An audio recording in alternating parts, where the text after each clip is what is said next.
Helo, Dylan Williams ydw i, curadur Oriel Brondanw. Ni wedi bod ar agor wan ers 2 flynedd a hanner, dyma'n trydydd tymor ni.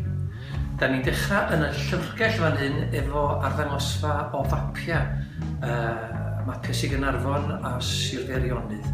A'r thema ydy Croesi'r Traeth. Ond yr hyn dwi am sôn amdano fo ydy yn sioe agorad gynta ni.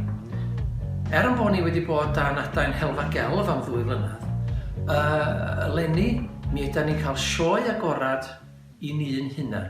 Ystafell las, the Blue Room ydy hon yn ôl arfer y teulu. Ond yma ar y funud, yma'n casgliad ni o lyniau, o gorchenwaith, o ffotograffa, o decstilia, a fydd yn mynd allan i gorff y tŷ mewn llai na wythnos.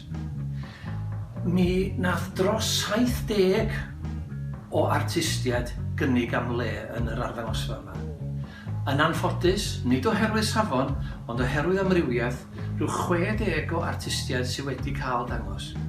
Mi dde rhaid ni fynd trwy dros 400 o ddarna, a da ni'n debygol o ddangos rhwng 80 a 100 ohonyn nhw.